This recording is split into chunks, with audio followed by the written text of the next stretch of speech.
So I haven't attended a ASP Wisdom Council before. I know there've been two, but I have attended similar things and been an active participant in many, I guess, communal circles. And the way that Gwyn described what we're really trying to do intentionally here at ASP with the Wisdom Council, I guess firstly is to be really clear that it's part of our action in the world. It's not something which is separate. I remember him talking about the operations team being intentionally part of it, so that what comes up there can inform what ASP does. And that reminds me of one of the principles which is in the Wisdom Council, which is the fact that we really, if we choose to act, and of course we're acting all the time really, but if we choose some particular action, the intent is that we consider subsequently how that action may impact certain generations forward. So I think the idea is to go 7 generations forward, which is, a classical thing for many indigenous societies. So really encouraging us to have a different relationship with time. And of course we can't know in a kind of intellectual way, but it encourages us to feel into it, I guess, and have a sense of, does this feel like right action? That language of right action is a really important piece of my world, coming from certain, I guess, organized spiritual teachings and things, but encouraging us to be in the world and act in a way which is really conscious. So the council, I think, encouraging that is really helpful. And the fact that it is really clear that we all have a voice, we all have something to bring, that what we bring is of value. And it kind of encourages us, hopefully, to bring what's true for us, however different that may be from others that speak. But it gives us equal space, by and large. It's inviting us all in, and it may invite us in to just sit in silence. And that could be really powerful in my experience, sitting in circle with others in silence. Now, this may feel a bit woo-woo, but it allows us just to be together and experience ourselves, whatever that may be, or just notice, oh my God, my head is now reflecting on what I didn't do well yesterday, or what I need to do tomorrow, whatever our worlds may be, writing dissertations or getting ready for a piece of work with a group or whatever it may be. So Wisdom Council really encourages us to bring ourselves, and it encourages us to also practice listening, something which we haven't really been trained to do very well in society. We seem to be encouraged, and we seem to fall into the narrative that we need to be on broadcast, that we need to be demonstrating our value, our creativity, our intelligence, whatever that may be, our love, whatever it may be, in a way which is articulated strongly. So we're really good at using our mouths, if you like, and getting our brains in gear with our mouths, but many of us don't practice listening as well as we could do. And I've been so lucky, the people I've worked with over the last 20, 30 years, and some of the most powerful leaders I've worked with have been brilliant listeners. They just ask a question or two, or don't even ask a question, just hold space for us to safely talk. And so I think the fact that council is encouraging us into that space again, to not only hold a place where we can bring our stuff, but to be heard, and to encourage us to, most of the time we're in council, to listen to others. I mean, that's the thing, for most of the time, to listen to others, and listen generously in a way which means that perhaps when I'm in council or an equivalent, I'm not worrying about what I'm going to say. I'm not thinking ahead about that and waiting impatiently. I wish Gwyn would hurry up, or I wish Eliot would hurry up. I've got something to say. I just want to, and or but. I have to really notice that's going on, and if I want to listen to someone else, I have to notice that's happening, but come back to who's speaking, and trust that when it gets to my turn, it might be that something different needs to be said than what I planned or thought of. So it's encouraging me to be in the moment. It's encouraging me to trust what's here and be surprised by what I say, and trust that I will be received in a way which is just, that's what's here. That's the truth of what's here right now. And to me, the joy of being in something like Counselling Circle is that once everybody's spoken, of course, that has an impact on all of us. it may be impact of, God, I think they're talking rubbish, or I'm so bored by this, but that's an impact. Or it may be, oh my God, I've never thought of it that way, or I'm so touched by what that person's brought. And of course, I then may speak to that, which means I'm responding in the moment to someone else. I'm responding in the moment to another human being. And that's a skill which I believe we need more of. So the Wisdom Council itself is an activity which may seem slightly mystical to some of us, and yet it's completely practical and grounded in the reality of what we do every single day, all the time, with very few exceptions, which is interact with other human beings. So coming, practicing listening, being heard uninterrupted for a little while. I mean, great leadership skills, great teamwork skills. I mean, why wouldn't we want to do that? Why wouldn't we spend more time in that? So that's a bit about my understanding of, if you like, the equivalence of Wisdom Council and why it's so important, and why I'm delighted that we're doing some of this in ASP. Fully agree with you. Going back to what you're saying, you're talking about bringing value, which I definitely agree with. There's a lot of different people with different skills that bring to it. What do you think you bring to Wisdom Council?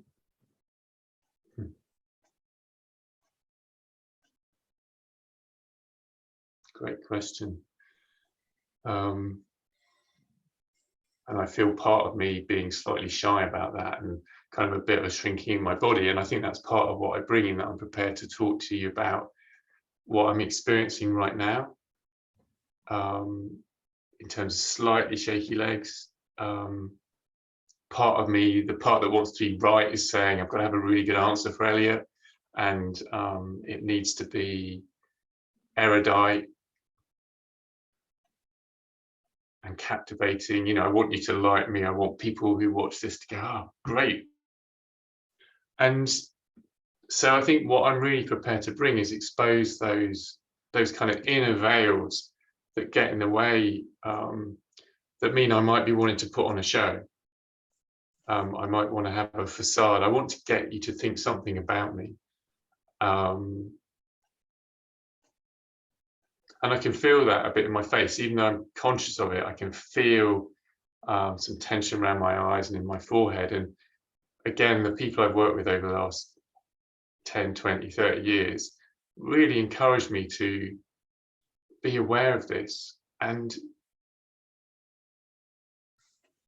bring that awareness out, bring it out as a service to me. It's a real service to me, because if I bring it out, it means I'm showing you where I'm at and who I am. And so the part of me which is afraid of you, that you might attack me intellectually or think something poor of me, well, I've already told you my biggest weaknesses. So what's going to happen now? You know, you can't really make it any worse. The bit that doesn't want to say any of this is afraid of humiliation. Well, I've told you I'm afraid of humiliation. So I then notice, even in this, you know, this slightly artificial fashion, but it's really real at the same time, I just notice the ease that comes from that. And my sense is that once that's there, that's in service of me then bringing really what's important, and that in itself is really important, and it encourages perhaps other people into that.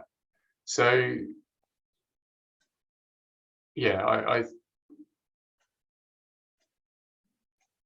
really enjoy being in connection with others, and there's a commitment to try and fully bring what's here for me, and trust that that's helpful for all of us. Because I have a sense that when we do this, it's a kind of fundamental behavior. I can bring lots of knowledge about things and experience, stories. They're all I'm sure lots of those are very helpful, and they have their place, definitely have their place. And there's something underneath about how it is to be human in a way which acts as even stronger foundations to our action in the world. So something like this experience and being able to bring myself fully in that is nourishing. It's nourishing for me and from listening to others who do similar things, I find it nourishing. And so my sense is when I'm bringing it, it's helpful. And of course it may not be. So it may end up with there being conversations afterwards, or kind of coming up against something which has got a bit of friction and it's not quite resonating, or it's challenging someone or something. And then of course there's a great thing there about how we deal with that, and being alive to it, and being prepared to accept difference, rather than think, no, this is my story, so it is the truth. It's more about, again, back to that kind of circle idea. If it's a table and we're all sitting around it, or if it's a fire or whatever, and we're all sitting around it, there's space for all of us. We're physically all there. So why am I worried about there not being space for it, or that my argument should be stronger than yours, and that it should be the thing which holds sway? Great answer. Who knows? Was it Gwyn or ASP, or where did you hear about it first? The idea of Wisdom Council. Or just ASP in general, or was it? Oh, ASP. Probably through Mike Sneegler's work. I think he was one of the founders of it, having been on the same master's course at Bath. Mike did it slightly before me, I can't remember. But meeting him there and then keeping an email contact and seeing it being set up, I don't know, 10 years ago, I'm guessing 10, 15 years ago, can't remember. But more recently, I think there was a note went round about needing more of us to engage with it as part of the kind of responsible business practice community in the AMSA community at Ashridge. And being really aware that this is one of my tribes, and it's one thing being part of the tribe kind of with small group interactions or bilateral conversations with people who I've kept in touch with, dear friends, and contributing via email, but actually being part of this is a different level. And so I thought I'd give it a go and just see what it was like to be part of this community so it's another. I feel really lucky. I've got several communities that kind of hold me and give me support, and this is one of those where I know there's other people working in a way which perhaps isn't the mainstream narrative of our time, even today, and we're doing things which aren't always welcome, but there's people out there, if you like, alongside me. So even if I'm not on a call with ASP, I kind of get the sense that they're here next to me or behind me, or I'm standing on their shoulders, kind of thing, whatever it may be. It gives a sense of a real sense of community. Cool. Do you have any plans for the upcoming Wisdom Council, without giving anything too much spoilers? So we're going to start from a really short sentence from Meister Eckhart, which comes from the 13th century. And he said that the outer work will never be puny if the inner work is great. And that's our kind of starting point. We want to encourage people to come and reflect on, start from that phrase, and there'll be a couple of other things, but that's, if you like, a starting point.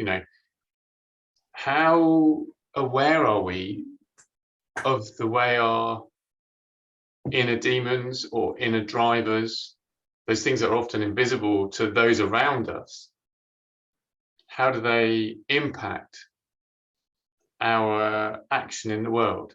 So they're not separate, and some of them are really obvious to many of us. I'm really ambitious, I love a challenge, I want to problem solve, I've got a sense of what's right and what's wrong. But I think there are subtler things at play as well, a bit like we were talking about earlier, about how I imagine myself in the context of you, and who I'm taking myself to be and who I'm taking you to be. Even if I'm doing amazing work, if I'm continually taking you perhaps to be I don't know, a teacher or a parent, and I want to be right in front of you, that kind of brings a certain energy, and it may constrain me. It may not help me be as innovative and creative as possible. And almost the, you know, at the other end of the range, I could be really narcissistic and believing that what I'm bringing is amazing, and that you just need to listen, Eliot. Okay, and I know what's right, and so you listen to me, and we get it all sorted, and it will all be done, and you know, sustainability is done and dusted. Again, that brings a certain energy. Some of these things are really obvious, perhaps not to us, but in others, when they come, they bring a certain energy, and we're going, oh, something doesn't quite fit here, or whatever. So my encouragement in this wisdom council is going to be, is for us to bring what may feel edgy, slightly uncomfortable, but bring our sense of ourselves, perhaps using the council itself as it, you know, live, as how am I showing up here? How aware am I of who I'm imagining you to be and what I need to do in front of you, or what you need to do for me? But just trying to unpick some of those relationships between us, the relationships inside. You know, I have a massive inner critic that's always having to go at me, telling me I should do this, that, and the other. It's probably very helpful when I was younger, because it meant I didn't kind of run out into the road in front of a car too often. But, you know, I'm 51 now. I don't really need it in the same way.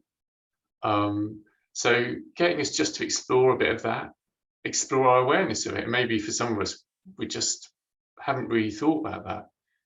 Or it's in there. I think the truth is it's in there, but we kind of distract ourselves away from it, and we fill our time up with busyness rather than reflection. So my sense is Wisdom Council was 2 hours of practicing listening, practicing being really in the moment. It's enough, if nothing else, it's an experiment. What can we lose by doing the experiment for 2 hours and coming out of that and going, oh my God, that was a load of guff. You know, what, I've wasted my time. Okay, have I, or have I learned something different that just doesn't work for me, or something's riled me? But we want to really help and encourage people to intentionally pay attention in community and notice about ourselves. But also the joy of Circle is, I think another invitation is going to be, how aware of you, how aware are you, or how aware am I, how aware are we of being touched by what someone else is saying, or someone else's behavior, how they bring what they bring. So those signals I'm talking about in ourselves, but how aware are we of others? And encourage us to respond in the moment to it, you know, not interrupting, obviously following the kind of vessel of counsel, but just noticing when it comes to us, when it's our turn to speak, referencing how it is to be here right now with others. And, you know, when you said that, Eliot, I was really moved. It really reminded me of something that happened, blah, blah, blah, or whatever. Or, you know, Gwyn, when you were doing that, I just noticed I was finding it really hard to listen. There was part of me judging, like, I wouldn't be doing that, or I don't agree with that. And exposing those things and noticing what touches us. And I think it's really important, you know, Eliot says, the outer work will never be puny if the inner work is great. So he's linking inner and outer. And that's what counsel can do. So what I'm talking about is not an abstraction. It's not like a bit of indulgence. It's linked to our activity.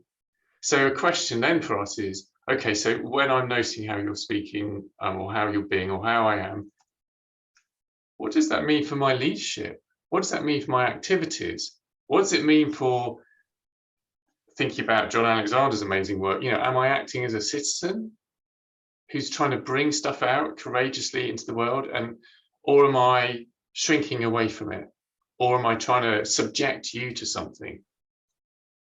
So there's something about really bringing, in a spacious, reflective way, a realization that doing that or not doing that really affects our action and who we end up being in the world in terms of citizens, consumers, subjects, someone trying to subject others to us.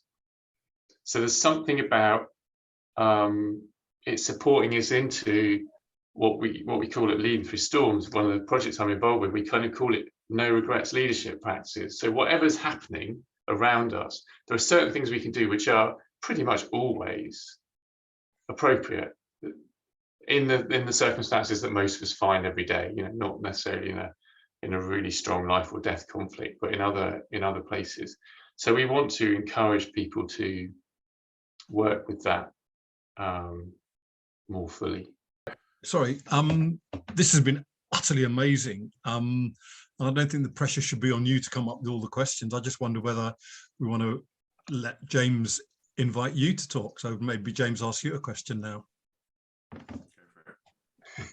Cool. Well, I was curious about how this is impacting you, what I'm talking about, whether it has any truth for you. Yeah. But yeah, I'm very impressed by your honesty, I think. It's very sort of down to earth and like sort of not brutally honest, but like directly honest answers. I definitely agree with the listening part. I think that was one of my favorite parts of the Wisdom Council is the sort of everyone. No one, I think some people go on mute, obviously, but it generally sort of there's a lot of people just sort of sat there and listening, like what's the phrase? Listening with intent, if you know what I mean, like the sort of actively listening instead of sort of passively listening, and yeah, waiting for the other people to speak and then thinking about it and then speaking instead of sort of speaking. Trying to think of the word, from the heart, but not just like off the cuff. That makes sense. There's people like Gwyn as well who speak very well, and naturally good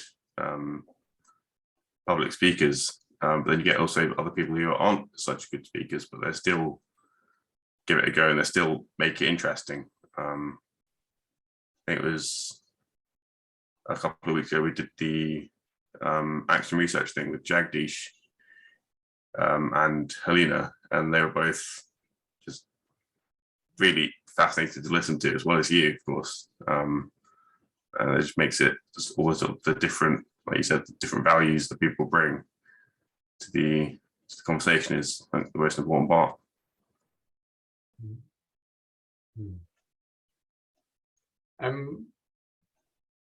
What's your sense of what is able to happen for you subsequently? What do you take away that perhaps impacts your daily life?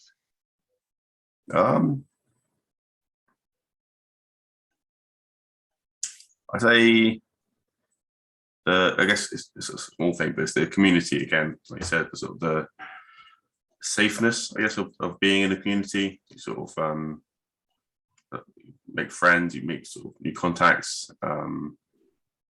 Like obviously, part of the social media team for ASP experience so far has been a lot of contacts with new people, basically. Meeting new people is always good. It's a good social experience. And I think I was just learning a lot. Like I've learned a lot. Obviously, I'm doing my dissertation year and I'm learning in lectures, but after I've had my lectures, I come back and I've got an ASP meeting or something, and I'm sort of meeting people. I'm learning a lot about the environment in general. Like I've always had like a interest in it and a passion for it, but it's always like the I don't want to say weird, but the more specific little routes that you can learn about, like action research last week. I didn't have any idea what action research was, but I now know a lot more than I did before. And it's maybe not something that I have to use yet, but I'm sure at some point in my life it will be a useful piece of information to get out there. It's really helpful listening to that in terms of you bringing in two things, the environment and your action research. And by the environment, you mean kind of the physical environment and the environmental crisis. And yeah. And action research, of course, my sense is that Wisdom Council is another opportunity to practice, as Judy Marshall would say, one of our great kind of founders in a way, in terms of one of the founders of the Responsibility in Business Practice course. She talks about living life as inquiry. And the council is another opportunity for us to do that. And then the other part of the cycle, or one of the other parts of the cycle is taking some action away. Hence my question to you, I guess. But encouraging others to see, pausing and reflecting is really important.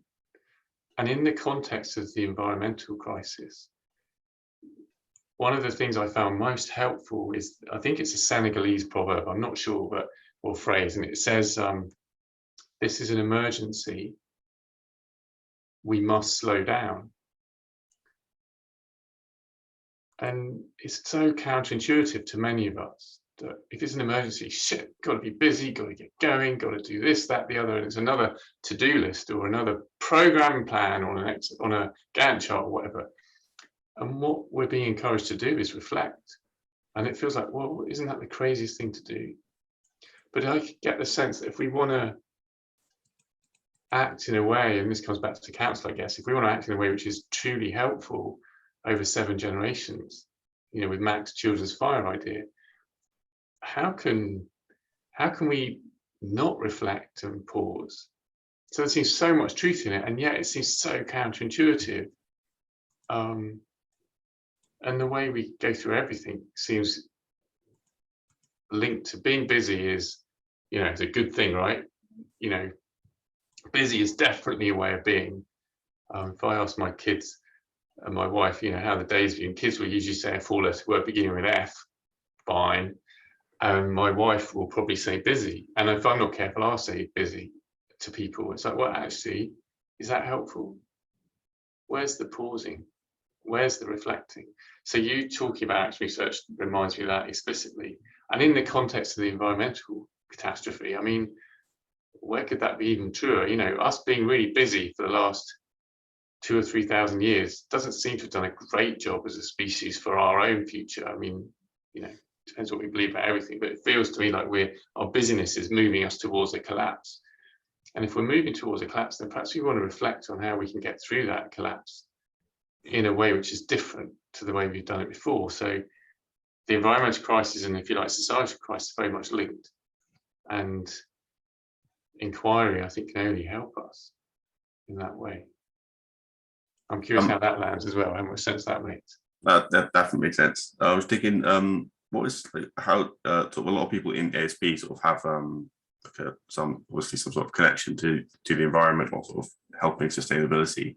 And what is it you sort of got you into it? I was taught climate change on part of my degree in 1992. Taught the rudiments of it and taught that it's being driven by fossil fuels. And I then spent 6 years kind of avoiding thinking about that too much, really, and getting on with the exciting stuff that Unilever, who took me on, put in front of me, like really intellectual, amazing stuff. I got loads of amazing experiences, met loads of incredibly inspiring people. But if you like, the purpose, the heart of it was to support the organisation, make money. Now, Unilever is pretty good compared to some others, and I definitely found that. But ultimately, it's still there, really, for shareholder value and for repaying capital and for driving capital, blah, blah, blah. And about 5 or 6 years in, I started getting involved.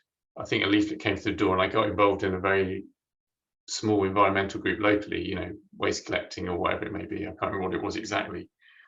And one thing went to another, and I, about 3 years later, suggested that a sustainability practice was set up, because I thought, why am I doing this in voluntary work, and why am I getting paid to do something which is causing a load of damage?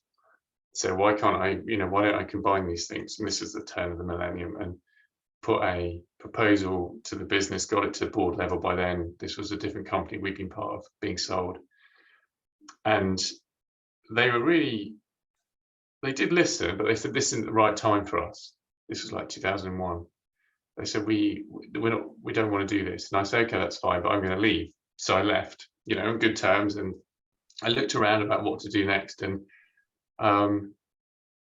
looked at NGOs and corporate sector. And it, ironically, what was really funny is I ended up in PepsiCo because they wanted some of the skills I got to date. And I was really prepared to let them, if you like, have those skills to date, if they'd let me start morphing into a sustainability path. And to my amazement, they agreed to that. They agreed to me doing the course at Bath. They agreed that if I save money in my day-to-day work, I could start funneling that money, over a few years into sustainability projects. And that led to us setting up a sustainability practice in PepsiCo in the UK, and then becoming a European centre and influencing the global agenda. And so it came right back to the teaching I had in geology on climate change. But if I went back further, it came from the fact that my dad's pretty simple, really, in terms of what's a good time for my dad: going fishing, going sailing in the autumn, going and getting blackberries from common land or whatever. And as a kid, part of that was shit boring. But it seems to sink in and it seems to stay. And there's this just thing about being part of something bigger, being interconnected. And I think that's another thing that council brings to us, is it perhaps when we notice how touched we are by others, we get just a glimpse of our interconnection, and it's very hard to deny then that you and I have a connectivity. And so, for many of us, it's not hard to believe that we have that, and indeed we experience it with trees or whatever it may be, tree huggers, whatever. But there's some truth in the interconnectivity, which science is gradually starting to catch up with. So I think I've been very lucky in that people have put things in front of me, which meant it's been very hard for me to ignore what we all have as a birthright, which is knowing we're interconnected. And I'm just really lucky now that I get to work in it and try and really expose it and bring it up. Yeah. Perfect. I'm conscious of time going on. Yeah. It's 10:37. Yeah. I mean, you can carry on as long as you like. This to me is actually counsel in action. When I was watching James talk and Eliot listening, as you say, actively listening, and then vice versa, and the quality of the honesty of the conversation is wonderful to watch and experience, and extremely moving. So I think you've got enough for the exercise that we came to complete today. If that's where you want to stop, or if there's other questions you feel you want to quickly put in there. I'd love to ask Eliot another question, but he can ask me one as well. So go for it. Okay. So I'm just curious, that question that you asked me, I wondered about it for you. How is it that, environment's important to you, or what, how does that work for you? I'd say a lot of it was through my aunt.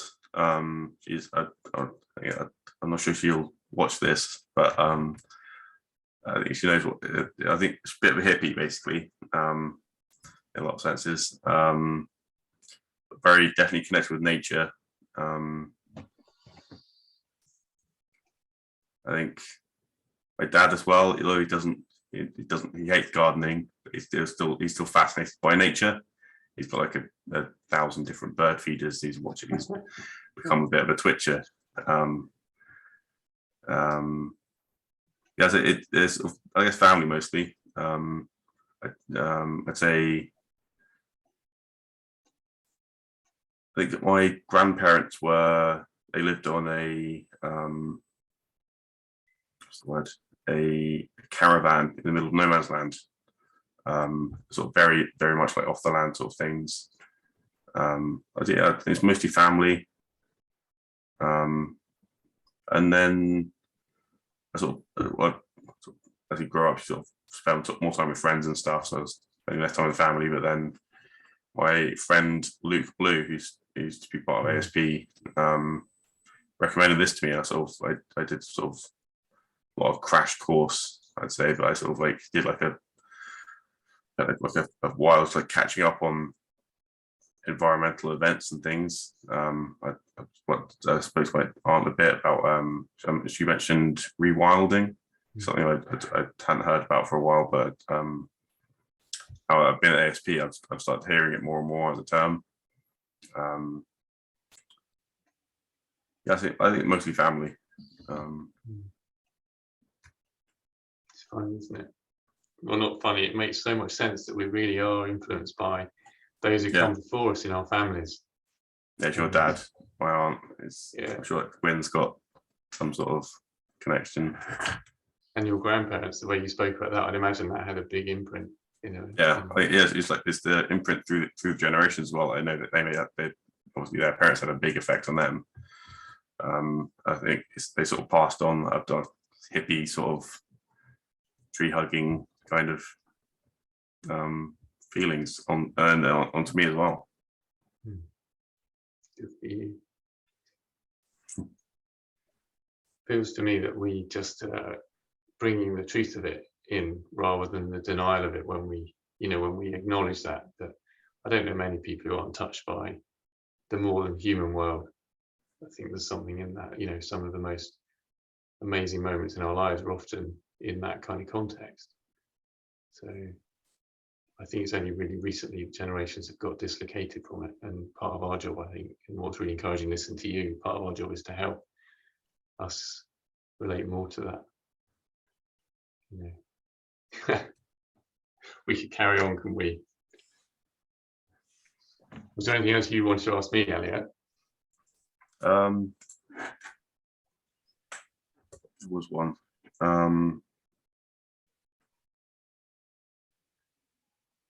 Is there anything that you plan to do? Are you still working for PepsiCo? Is there anything you're planning on doing? Like, well, it sounds rude, but once you've retired. So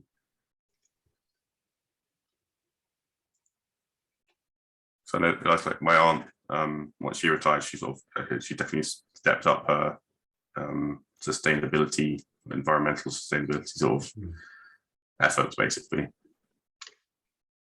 I think that decision was made in about 2001, actually, by choosing to work in this way, in this field. I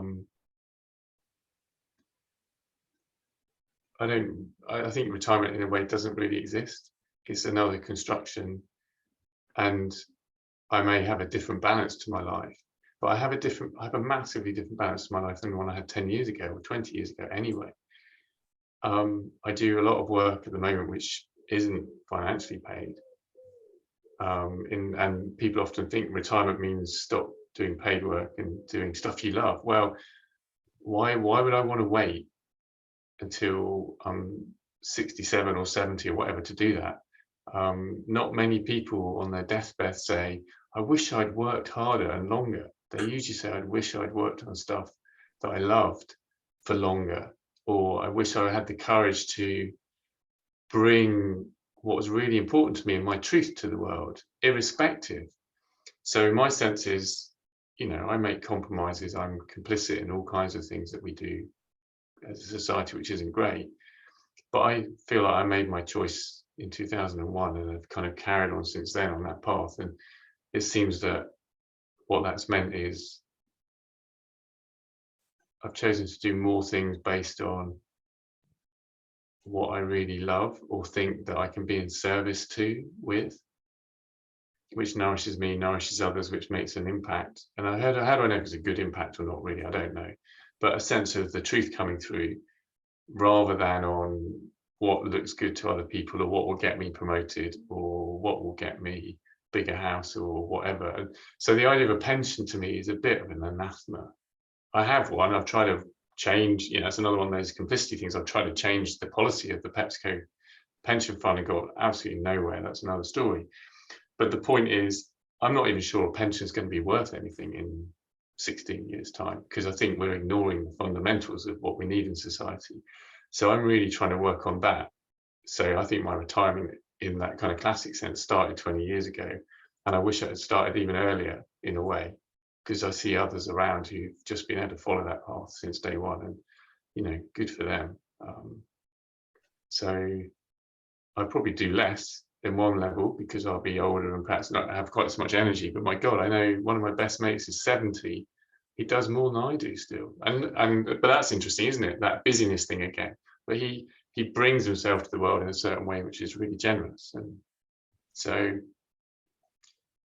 yeah, I'm going to just keep carrying on doing what feels right and trying to work alongside other people who are doing that. And if you look at great conductors often, the great conductors, musical conductors of classical music, they often die in their 90s, and they've been conducting right up till they die.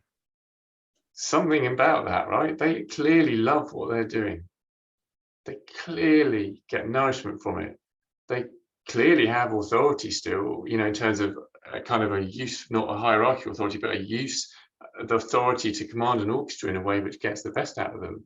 These aren't people who are just doing it. I mean, that's really unfair, but they're doing it in ways which the whole world's watching. And they die in their 90s. Talk to them about retiring, I'd imagine they just laugh at you, many of them, because they're doing what they love. What else is there to do in life if you're not doing what you love? What you're living for, in a way?